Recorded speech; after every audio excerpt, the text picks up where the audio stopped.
ETF index mutual funds నేర్చుకుని stock మార్కెట్లో రాణించాలనుకుంటున్నారా? వెంటనే ఈ నెంబర్కి కాల్ చేయండి.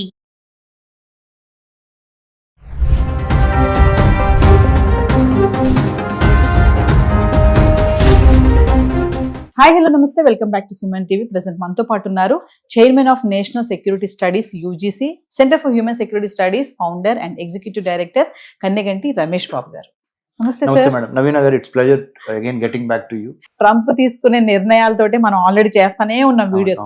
ఎప్పుడైతే ట్రంప్ అధికారంలోకి వచ్చాడో అప్పటి నుంచి ఇప్పటి వరకు కూడా సో మెనీ డెసిషన్స్ అన్నమాట. దానివల్ల మన ఇండియన్ స్టూడెంట్సే కానీ ఫర్దర్ గా చాలా మంది విద్యార్థులు ఇబ్బంది పడుతున్నారు. అంటే ఈ రోజు మళ్ళీ మిమ్మల్ని పిలవడానికి కారణం ఏంటంటే, ఎంతో మంది అమెరికా వెళ్ళి చదువుకోవాలి, అక్కడ సెటిల్ అవ్వాలనుకునే వాళ్ళందరికీ కూడా ట్రంప్ అనేవారు షాక్ ఇస్తూనే ఉన్నాడు. అంటే ఇప్పుడు కొత్తగా 30 కంట్రీస్ కి ట్రావెల్ బ్యాన్ విధించబోతున్నాడు. సో ఎందుకు అంటారు ఇలా? ముఖ్యంగా డొనాల్డ్ ట్రంప్ 2025 జనవరిలో ప్రమాణ స్వీకారం చేసిన తర్వాత రెండోసారి అమెరికా అధ్యక్షుడిగా గత 12 నెలల్లో ప్రపంచవ్యాప్తంగా పెను మార్పులు సంభవించినాయి. అవి ఎంతవరకు అమెరికాకి లాభం చేకూర్చుని, లేదా ఎంతవరకు అమెరికా యొక్క మిత్ర దేశాలకి శత్రు దేశాలకి లాభం కానీ నష్టం కానీ చేకూర్చుని డిఫరెంట్ డిబేట్ ఆల్ టుగెదర్. కానీ ట్రంప్ తీసుకునే నిర్ణయాలు ఏకపక్షంగా ఆయన దేశానికి మాత్రమే, అందుట్లో ఒక వర్గానికి మాత్రమే ఉపయోగపడే విధంగా ఆయన డెసిషన్స్ తీసుకుంటున్నాడు అనేది మనకి ఈ గత 12 ఏళ్లలో ఆయన తీసుకున్న డెసిషన్స్ని అనాలిసిస్ చేసినప్పుడు, విశ్లేషణ చేసినప్పుడు అర్థమవుతుంది.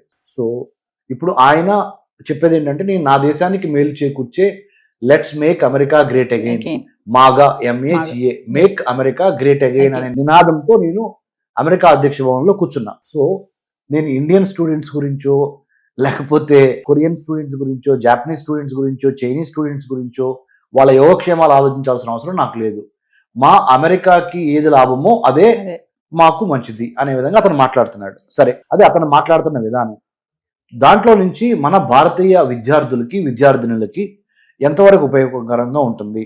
ముఖ్యంగా ప్రోగ్రామ్ చూస్తున్న మన తెలుగు వారు, మరి ముఖ్యంగా సగటు మధ్య తరగతి, దిగువ మధ్య తరగతి లేదా ఉన్నత కుటుంబాలు ఎవరైనా కానీ తల్లిదండ్రుల యొక్క సందేహాలు నివృత్తయ్యి వాళ్ళ పిల్లలు క్షేమంగా అమెరికాలో చదువుకొని అక్కడి నుంచి మంచి డిగ్రీ సంపాదించి మంచి ఎంప్లాయబిలిటీ స్కిల్స్ని గెయిన్ చేసి మంచి ఉద్యోగం కానీ లేదా మంచి పరిశ్రమ కానీ పెట్టాలనేది ఆలోచన. సో దాని ప్రకారంగా మీరు అడిగిన ప్రశ్న, ట్రంప్ ఈ విధంగా 30 కంట్రీస్ మీద ట్రావెల్ బ్యాన్ పెట్టబోతున్నారు. లాస్ట్ 3 months క్రితమే అతను ఒక ట్రావెల్ బ్యాన్ పెట్టారు.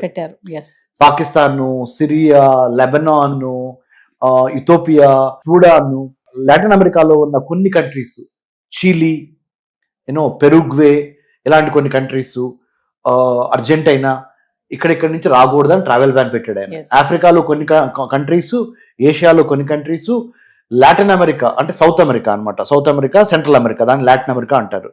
లాటిన్ అమెరికా అంటే సెంట్రల్ అమెరికా, సౌత్ అమెరికా కలిపిన దేశము లాటిన్ అమెరికా.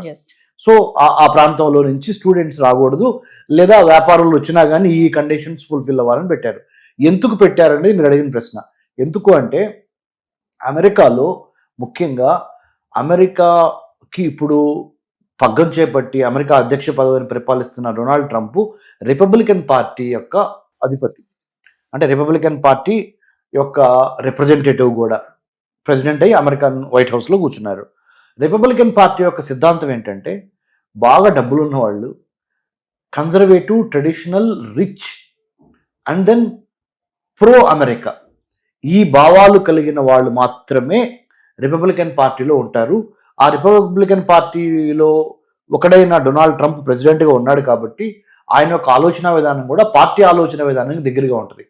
అంటే డబ్బులున్న వాళ్ళు మాత్రమే అమెరికా రావాలి, ఇక్కడికి వచ్చి డబ్బులు సంపాదించి మీ ఇంటికి పంపిద్దాం అనుకుంటున్నావు, అది కరెక్ట్ కాదు. ఒకవేళ మేము ట్యాక్స్ కడుతున్నాం కానీ మీరు అనొచ్చు, సంపాదించిన ప్రతి రూపాయలు మీరు ట్యాక్స్ తీసుకుంటున్నారు, ప్రతి $1. ఆ విధంగా అమెరికా కూడా సహాయం చేస్తున్నాం కానీ కొంతమంది అంటున్నారు. దాన్ని మేము ఒప్పుకోము. మీ దగ్గర మినిమము మాకు సంబంధించినంత వరకు ఒక ఫిక్స్డ్ అమౌంట్తో మీరు వచ్చి, అది 100 అంటే ఒక 70 లక్షలు తెలుగు అంటే మన ఇండియన్ రూపీస్లో 70 నుంచి 80 లక్షలు పెట్టుబడి ఉంటేనే మీకు వీసాలు ఇస్తాం. ఆ డబ్బు అంత ఉంటేనే మీ చేతిలో మీకు వీసాలు ఇస్తాం, లేకపోతే మాకు వద్దు. ఇంకోటి ఏంటంటే, మీరు దొంగతనంగా దొంగ అకౌంట్లు చూపించి, చార్టెడ్ అకౌంటెంట్ని మేనేజ్ చేసి, లేని డబ్బులు కూడా ఉన్నట్టుగా చూపించి, F1 స్టూడెంట్ వీసా తీసుకొని అమెరికాలో ప్రవేశించి క్లాసెస్కి తక్కువ అటెండ్ అయ్యి ఎక్కువ పార్ట్ టైం జాబులకు అటెండ్ అయ్యి ఇలాంటివి మీకు చెల్లవు. ఇది 2వ పాయింట్. 3వ పాయింట్, మీరు అన్న 30 దేశాలు ట్రావెల్ బ్యాన్ లో భాగంగా ఆ దేశాల నుంచి చాలా మంది మనీ లాండరింగ్ అంటే ఏంటంటే డబ్బు ఒక చోట నుంచి తీసుకుంటారు, ఇంకొక విధంగా డబ్బు రొటేట్ చేసి ఆ విధంగా ఆ దేశంలో ఉన్న వాళ్ళకి చెల్లింపులు చేస్తారు. హవాలా, మనీ లాండరింగ్, ఉగ్రవాద నిర్మూలన అంటే కౌంటర్ టెర్రరిజం అంటారు. ఈ కౌంటర్ టెర్రరిజము ఇలాంటివి ఎక్కువ పెరుగుతున్నాయి. డ్రగ్స్, నార్కోటిక్స్ ఇవన్నీ ఈ 30 దేశాలలో నుంచి అమెరికాకి ట్రాన్సిట్ అయి వస్తున్నవి. కాబట్టి మేము ఇంకొక 3 ఏళ్ళు ఉంటాడు ట్రంప్, ఈ 3 ఏళ్ల పాటు నేను చాలా ఖచ్చితంగా వ్యవహరిద్దాం అనుకుంటున్నాను. మీరు రాకపోయినా పర్ల మా దేశానికి, మీ నుంచి మాకు ఎదురుగా ఎక్కువ వచ్చే ఆదాయం ఏమి లేదు.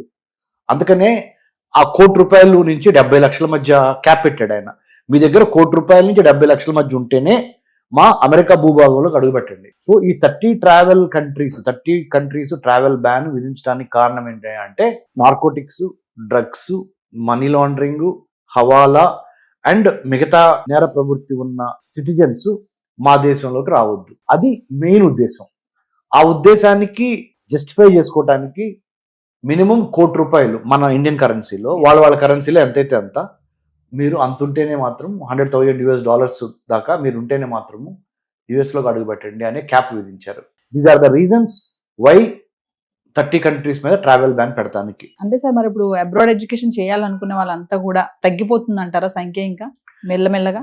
ఈ 3 సంవత్సరాలు నేను చెప్తున్నాను నవీన గారు, నేను PhD చేశాను అమెరికన్ స్టడీస్లో ఢిల్లీ జవహర్లాల్ నెహ్రూ యూనివర్సిటీ నుంచి. నేనేదో పేపర్లో చదువు, మ్యాగజైన్స్లో చదువు, మిడిమిడి జ్ఞానంతో మాట్లాడట్లా.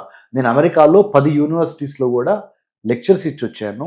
American government scholarship IVLP international visitor leadership program అని ఎమర్జింగ్ లీడర్స్కి ఇచ్చే అవార్డు అమెరికన్ గవర్నమెంట్ నాకు ఇచ్చింది. దాంట్లో భాగంగా అమెరికాలో నేను విస్తృతంగా తిరిగి, అమెరికాలో విస్తృతంగా చదువు చెప్పి వచ్చిన వాడిగా చెప్తున్నా ఏంటంటే, ఒక 3 సంవత్సరాల పాటు మీరు అమెరికా వెళ్ళకపోయినా ఏమి దిగులు చెందదు. అంటే వెళ్ళొద్దని చెప్పట్లా, ఒకవేళ పొరపాటున మీకు ఏదన్నా వీసా రాకపోయినా ఈ 3 సంవత్సరాల్లో మీరేం బాధపడద్దు. This is not a right kind of time. Even the political, మీ తప్పులేదు, స్టూడెంట్స్ తప్పులేదు, పేరెంట్స్ తప్పులేదు, మన ఇంటెన్షన్స్ కరెక్ట్గానే ఉన్నాయి. కానీ అక్కడున్న అమెరికన్ ప్రెసిడెంట్ డబ్బు అనే ప్రాతిపదిక నెంబర్ 1, నెంబర్ 2 వివక్షత అనేది కూడా వాళ్ళ పాలసీలో క్లియర్ కనపడుతుంది. సో మనము గౌరవం లేని చోటకి వెళ్ళి అగౌరవపడే కన్నా ఒక్క 3 సంవత్సరాలు ఓపిక పట్టండి. ఈ లోపల ఇక్కడ మీరు ఆ టైం వేస్ట్ చేయొద్దు. బీటెక్ అయిపోయింది, లేకపోతే బీకామ్ అయిపోయింది, లేకపోతే బీఫార్మసీ అయిపోయింది, బీఆర్క్ అయిపోయింది. ఇక్కడ మీరు ఒక 2 ఇయర్స్ ఈ లోపల మాస్టర్స్ చేయండి, లేదా ఒక 2 ఇయర్స్ ఇక్కడ ఇండస్ట్రీ ఎక్స్పీరియన్స్ కోసం ఉద్యోగం చేయండి, అప్పుడు అమెరికా వెళ్ళండి. I'm not resisting you or desisting you not to go to United States. I am also requesting you to go to United States and any other country, whichever country you wanted to go, because foreign countries లో చదువుకోవటం అనేది ఒక మంచి అనుభూతి, మంచి అనుభవం మనకు కావాలి. అది వయసులో ఉన్నప్పుడే చేస్తే చాలా ఉపయోగపడుతుంది, కాన్ఫిడెన్స్ లెవెల్స్ కానీ, నాలెడ్జ్ కానీ. కాబట్టి రైట్ కైండ్ ఆఫ్ టైం చూసి మనం చేయాలి. విల్ ఉండాలి, వెళ్ళాలనే విల్లుతో పాటు స్కిల్ ఉండాలి. ఈ రెండింటిని కలిపితే then you can go for the kill. ఆ కిల్ ఎప్పుడంటే ఆ right kind of opportunity moment ని మనము వెయిట్ చేయాలి. ఇప్పుడు ట్రంప్ ఇంకొక 2-3 ఏళ్ళు ఉంటాడు, మీరు ప్రయత్నం చేయండి అమెరికా వెళ్తానికి. ఒకవేళ మీకు వీసా రాకపోతే డిసప్పాయింట్ అవ్వద్దు, ఎండ్ ఆఫ్ ద వరల్డ్ అని ఫీల్ అవ్వద్దు. ఇట్స్ ఓన్లీ ఈ యొక్క అలజడి ఒక 3 సంవత్సరాలు మాత్రమే, తర్వాత అంతా బాగుంటుంది. ఈ లోపల మీరు వర్క్ ఎక్స్పీరియన్స్ ఇండియాలోనే సంపాదించండి, లేకపోతే ఇండియాలోనే పోస్ట్ గ్రాడ్యుయేట్ డిగ్రీ చేయండి. Thank you sir. Thank you Nayana గారు.